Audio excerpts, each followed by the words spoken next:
Sifter for the ear. News, interviews, reviews, cinema, TV, streaming. Action. Hi, y'all. This is Jerry Williams, a.k.a. TV Jerry. The National is a former downtown movie theater that's been converted to a concert venue, mostly because they also feature some special events, like Napoleon Dynamite Live, a screening of the cult classic. Plus, John Heder, Efren Ramirez, and John Grease from the original cast will be at the event in person for a Q&A. That's on September 2nd at the National. By the way, Pete Davidson is due on August 30th. I'll have a link to the National on the webpage for this show at TV Jerry. The pill. The pill. The pill. Don't forget to take your pill. I won't. An estimated 12 million American women use the pill, and about 80% will use it at some point in their reproductive lives. Birth control is here to stay. Birth control is so inextricably tied into our freedom as women. But only half the story is being told. That's an excerpt from the trailer for The Business of Birth Control, one of the featured documentaries at this year's Richmond International Film Festival. It's an examination of the relationship between hormonal birth control and women's health. The film's executive producer, Ricki Lake, and associate producer in Richmond, Doctor of Acupuncture and Chinese Medicine Keith Bell, will join director Abby Epstein to talk about the documentary. Sifter Review of the Week. Red, White, and Royal Blue on Amazon Prime Video. Taylor Zachar Perez plays the son of an American president, Uma Thurman, while Casey McQuiston is cast as an English prince. Their initial awkward incident marks the beginning of their attraction to each other. In many ways, this is the traditional love story with lots of longing, much kissing, and even some sex. What makes this one special is the compelling chemistry between these two actors, who both prove handsome and utterly charming. It's interesting that this duo must confront their coming out when they live in such a woke world, with a female president and a Latinx husband. The romantic tone goes from bright to dramatic as they cope with their situation, but despite the absurdity of the whole thing, it's still a sweet gay romance. I gave Red, White, and Royal Blue 3 out of 5 stars. So I'm so happy I've got Abby Epstein and Ricki Lake, who are the co-executive producers of The Business of Birth Control, and Keith Bell, local guy who also got involved. Y'all welcome to Sifter for the Ear. Thank you. So happy to be here. So I know, Abby, you and Ricki are partners in crime, as we would say, and I read that it started in theater. How did y'all decide you wanted to make some documentaries about women's issues? We met. Oh, nice boobs, Abby. I know, really? right? Nice. Speaking of women's issues. Perfect timing. That's Speaking exactly how we met. No. Footnote. Let me fill you in since this is an audio show. Abby was framing up her shot, and when her camera came up, she was still adjusting it, and her breast filled the screen. Hence the laughter.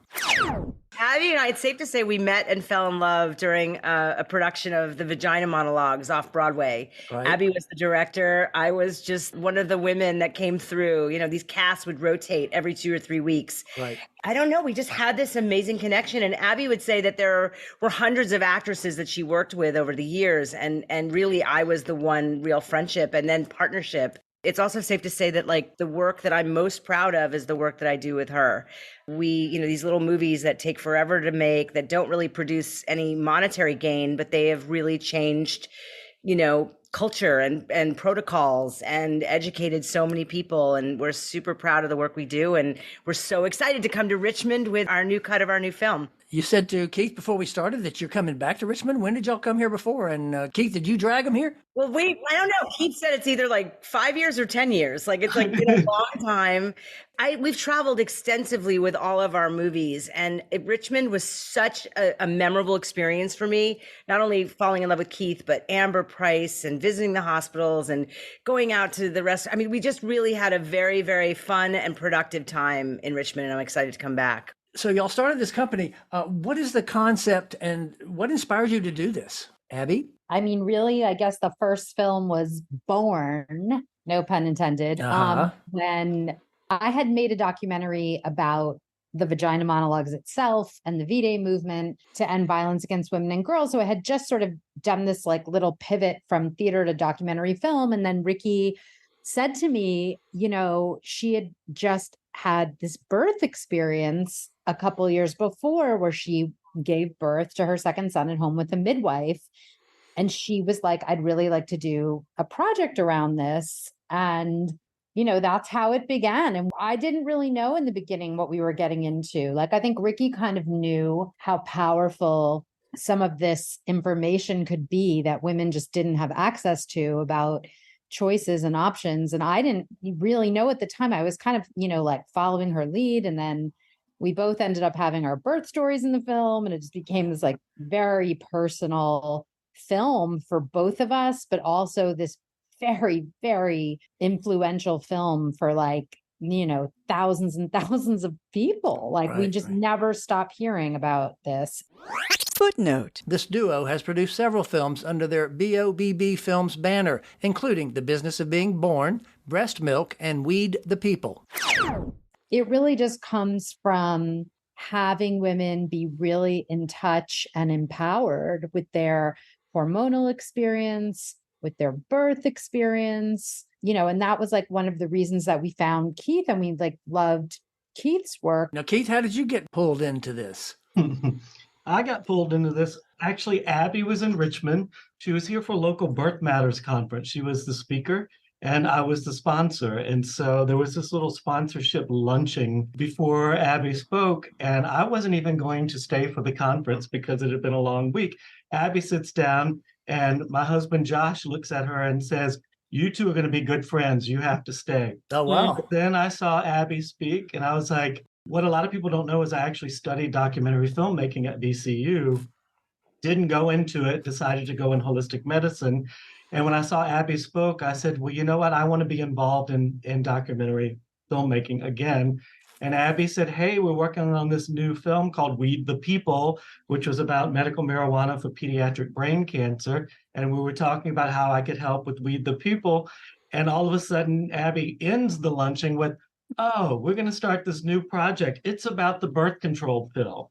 And I started vomiting all over her, all of the stuff that I knew about the birth control pill. I'm like, Abby, did you know it can affect who you're attracted to? And it can do this and it can do that. And all of a sudden, she's like, can you say this on camera? And it was like the scariest moment of my life because I'd rather be behind the camera. And that was the birth of our relationship. And through that, I met Ricki and they filmed Weed the People. And then 8 years of traveling around with Business of Birth Control, because that morphed and changed from its original conception to what it is today. I mean, it was 8 years of traveling everywhere to conferences and meeting people. And that's how we met. And you've been such a champion of us and this work and for women and your fertility, what you do for families trying to get pregnant. I mean, you're so amazing, and it feels so good to have such an ally in you. And you're so much freaking fun. Surprise guest drop in.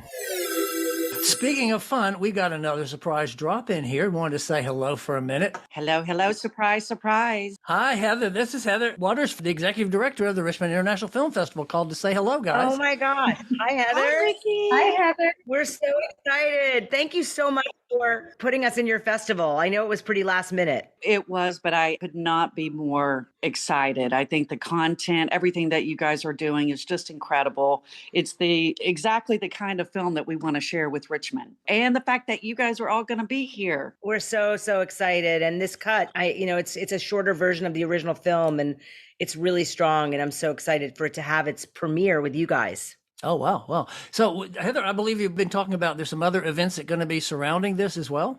Yeah, I think Ricki and Abby and Keith have some cool things planned for their film leading up. And then, of course, on this one, we're going to have an extended Q&A. We think that's super important. It gives a little bit more time to kind of drill down on the topics that they're approaching in this film. So we're looking forward to creating some dialogue for Richmond, and we'll have guests also coming in from around the country. And we've got 20 countries actually represented in the lineup this year. So they're coming in from all over. Yeah. Heather, I'm curious as to what touched you the most of this film. What drew you in? Well, for me, this is a little political. That's a great question, though.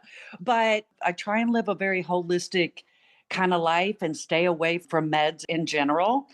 And I could really relate to the topic of just trying to get information out there, right? And offering resources to women, because I don't think, there's enough out there. And a lot of people in this film, I think, will be impacted from some of the family stories. That was one of the things that really touched me the most about it. We've got lots more about the festival that I talked about at the beginning. We'll talk about at the end. But how many films you got total this year? We have our biggest year yet. We have 196 films. Wow. We didn't really plan on that, but the content is absolutely amazing. And we're doing some different things this year with our first annual Global Visionary Summit. We've got embassies coming in. We're kind of tackling some of the big topics that I think the world is wrestling with right now. So in addition to all of our fun bells and whistles that we do, the parties, Richmond loves the parties. Oh, yeah. So yeah, it's going to be a great year. Well, I want to thank you for dropping in. I'm sure you'll be there with bells on. Well, not with bells on, because that'll be kind of noisy during the screening, but you'll be there to welcome them when they come to Richmond. I certainly will. And I cannot wait to have them here with us. And thank you. I look forward to seeing you. Okay, bye-bye. Thank you. Bye-bye. So you said it took you 8 years to do this. And Abby, I imagine for you, coming from theater, that was a surprise. Good Lord, this takes a long time. Ricki, from you kind of know about production, so you know what you're getting into. Obviously, you had a talk show for many years, and you're a name. Did it come in handy to use your name to be able to maybe access some interviews or some people that otherwise you might not have been able to get? Well, I'm sure. I mean, I think just having that talk show for so long and being a part of the mainstream for so many years, I think there's like a credibility that and a relatability that I have. So, because these pieces of material are pretty provocative, pretty out there, and I think having that foundation has absolutely helped. And now, like, our track record. I mean, we have such just the business of being born was such a critical hit, and it's been such an amazing evergreen project that people just go to. They trust us, and so it's been definitely helpful to have that. So also as executive producer, were you coming back on some of your own experiences as a filmmaker or as a film person to give them notes? I mean, yeah, it's an ongoing process. I think, Abby is such a visionary, and she has such an idea. I mean, I remember with the business of birth control, I mean, we'd been working on it for years and years and years. We'd had a cut that was really strong. And Abby, I remember, was just like, no, we need more diversity. Like, she was just she was like, we are not finished. And we went back in like 2 more years of, I don't know, probably a dozen interviews with the top people in this field. So it just added that layer to it that I think was so necessary. So yeah, I mean, certainly we all flesh out ideas, and we have an amazing team behind us, but Abby is a genius. Yeah, it's interesting. I was surprised you talk about those interviews, the on the street interviews especially. It was just shocking to me that when you'd ask these women, what birth control pill are you taking? They had no idea. They didn't know what it was called. They said, I don't know. I myself included in that. I Really? was on the pill and lots of different brands. I never asked questions. I never, they would switch it up because they'd have the free sample packs that they hand out in the doctor's office. I never once said, okay, what are the side effects? What am I taking? It didn't dawn on me. It was only really making this film that both Abby and I had like light bulb moments of just like, that side effect. I never, ever, ever considered that could be an issue. When they started filming The Business of Birth Control, there was less than 100,000 studies out there on long-term usage of the pill. Hundreds of millions of people were on it, and there were no studies. So when they started this film, the information wasn't out there, but it started coming out. I thought it was brilliant that you all pivoted and changed the way that you were going to do it, because originally, the original concept was a little narrower, but all of this information started coming out in bits and pieces, and they just said, hey, we can't stop filming now. It completely changed and revolutionized our thought. So Abby, as a director of documentaries, what was your biggest challenge coming from theater? There are definitely like skills that help you. I think just understanding, pacing and story and tone, and, working with actors is not that dissimilar than working with real life participants, right? Because you're just always kind of making people feel safe and making people feel comfortable so they can explore. With the birth control film, it was very, very challenging because there is really nothing cinematic about the story, right? Like, there's no babies being born, or like with Weed the People, there's no scenes of like kids getting better. And so it was very challenging to sort of find stories. And it's a more idea and thought driven film. And like Heather was saying, you will see in this cut like a very devastating story about a family who lost their daughter when she was taking something called the NuvaRing. It's a very devastating personal story, but it's been amazing. And we just had like the New York Times last weekend. I saw that. Yeah, it's like the number one thing to watch to help people understand now that the pill is going to be over the counter. And you mentioned that there weren't a whole lot of visuals other than talking heads, but you had lots of excerpts from commercials. How do you get away with that? Because I would think they would say, wait a minute, you can't use our commercial. You're dissing our products. How do you get away with pulling all those commercials and using them in the show? Fair use. Isn't that fair use?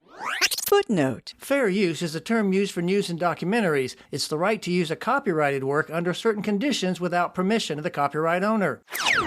It's interesting. Fair use rules have changed so much in terms of filmmaking. Like when we did The Business of Being Born, if you saw a clip of CBS News, right, some anchor saying hospital cesarean rates are going up, we paid for that clip. Right. Not only did we pay for that clip, we had to clear the anchor.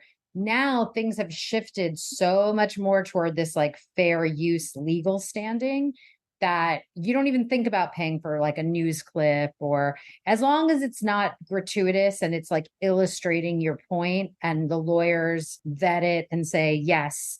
The hardest thing with the TV commercials was finding them because they're gone, because a lot of them were taken down because the FDA had like complaints about the commercials. So some of the really like the ads that we mention, like about Yaz, this birth control pill called Yaz, they have these ads that had all these like false claims. I want to circle back to the question that Jerry, you asked Ricki earlier about, did her celebrity get her into doors that normally wouldn't have opened? She had a lot to lose, because when you take on these pharmaceutical companies, or when you make claims, or when you even challenge them, doors are closed.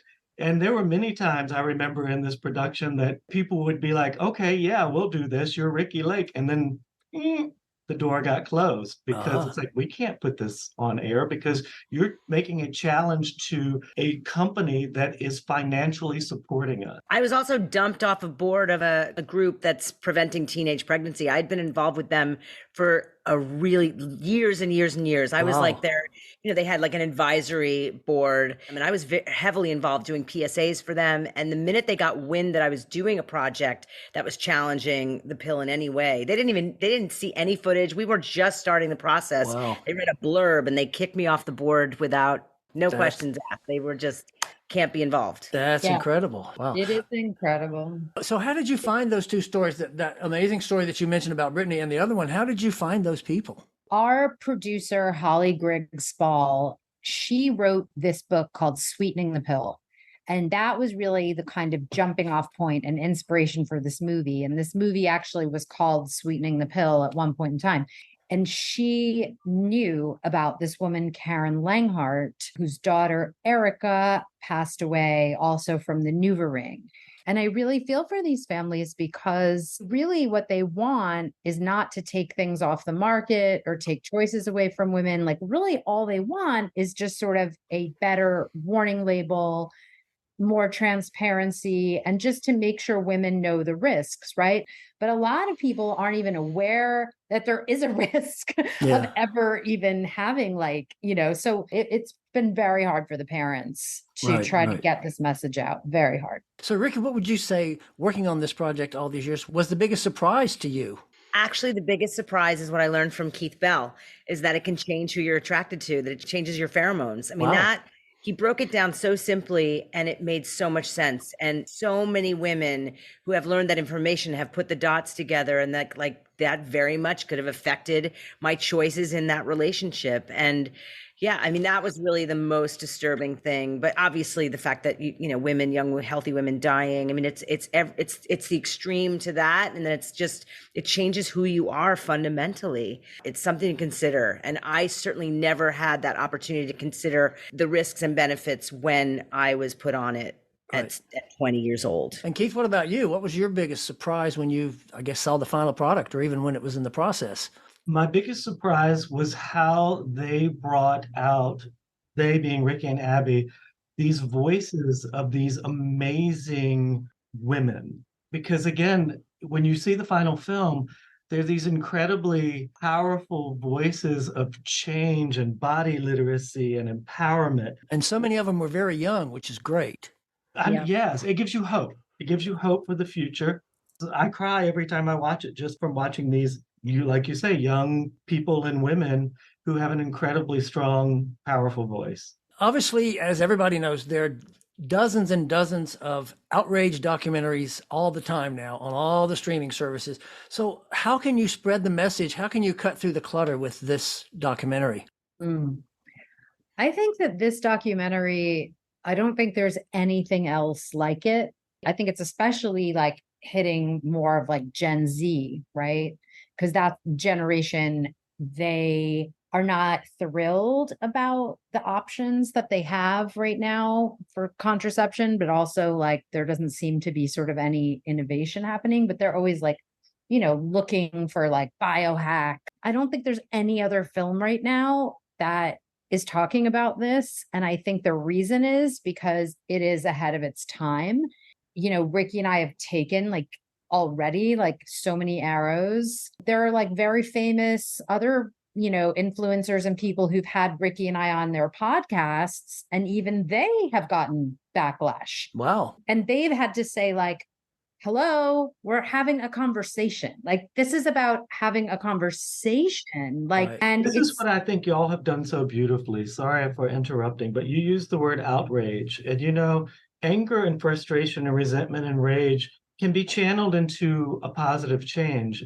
I don't see anywhere in this film or in any of the people in the film where they are using rage to be destructive. They're trying to create change and they have a vision. And I think that's what's unique about this film. They're not just wailing away and putting their rage to destroy something. They're actually focusing on creating a new healthcare system, creating a model where people have informed consent. It is absolutely beautiful. Now, I've got plenty of good stuff. Is there anything specifically that any of you wanted to mention or want to address that I can put in the form of a question? I think you covered it. I'm good. Well, coming from a talk show host, I guess that's good. Abby and Ricki, what did y'all like about Richmond the last time you were here, and what are you looking forward to this time? We loved the community. The community is just incredible. We met so many amazing doulas and birth workers and practitioners, and we're so excited. And also, like, last the food, though, the food. We went out for that brunch. Where did we go? We went to lunch and supper. We went to supper for fried chicken and waffle. And we had Bloody Marys, and it was so good. I wouldn't be mad at going back there. And we are definitely, like, as y'all were saying, we're definitely going to do like a private event before the screening. So we're going to share information about that. But so if people want to come and have a drink and actually have a chat with us and hear a little bit more about our work and then go to the screening with us. So, Abby, listen to you saying y'all in there, too. You're becoming a Southerner already. I know. Well, I can't wait to see y'all in person. I can't wait for people to see that it is a powerful and informative documentary. And I want to thank you again for being on the show. Thank you for having us. Thank you, Jerry. Thank you, Jerry. Love you, Ricki. Love you, Abby. I love you, Keith. I can't wait. Thank you so much. Thank you, guys. Enjoy that view, Ricki. Oh, I will. See you soon. Bye-bye. Bye. That view referred to Ricki's location. She was sitting at home looking out at the Pacific Ocean. I've been chatting with executive producer Ricki Lake, director Abby Epstein, and associate producer and Richmond doctor of acupuncture and Chinese medicine Keith Bell about The Business of Birth Control, which will be featured at this year's Richmond International Film Festival, September 26th through October 1st. There's a link to the film and the festival on the webpage at tvjerry.com. Coming soon. In theaters. Blue Beetle, the first Latinx superhero, comes from this DC comic adventure. Strays, a group of dogs gets into trouble, voiced by humans including Jamie Foxx, Will Ferrell, and Sofia Vergara. Passages, a gay couple's marriage is challenged when one of them begins an affair with a woman. Back on the Strip, a comedy about a young man who goes to Vegas to become a magician but ends up as a stripper, with a cast including Tiffany Haddish, Wesley Snipes, and Kevin Hart. Landscape with Invisible Hand, Right on the heels of Jules, about a visiting alien, this one stars Tiffany Haddish, yet again, in a world where cutish aliens rule the Earth. The Adults. Michael Cera plays a brother who goes back home and deals with his sisters and his gambling problem. Birth, Rebirth. A morgue technician reanimates the body of a little girl, and this new version of Frankenstein gets expectedly dark. TV and streaming. Ahsoka on Disney. A new Star Wars live-action series following the Jedi Knight, played by Rosario Dawson. By the way, in my podcast with David Russell, he talks about writing music for the series. The Ritual Killer on Hulu. Morgan Freeman and Cole Hauser track down a serial killer performing black magic. Ragnarok on Netflix. The final season of this Norse mythology-based series about an 18-year-old boy who must save the world. The Winter King on MGM+, a reimagining of the King Arthur legend based on Bernard Cornwell's Warlord Chronicles. You Are So Not Invited to My Bat Mitzvah on Netflix. A young woman plans her big day, but things go wrong, featuring Adam Sandler and Idina Menzel as the parents. You can subscribe to this podcast on all the usual platforms, or you can visit TV Jerry, click on the podcast tab, and there's a link. Next week, we'll visit with a former Virginia actor, Joel Heberly, who can be seen in numerous TV shows and movies, most recently, and Just Like That, and Survival of the Thickest. This is Jerry Williams. Thanks for listening. For more Sifter, including literally thousands of reviews, visit tvjerry.com. That's a wrap.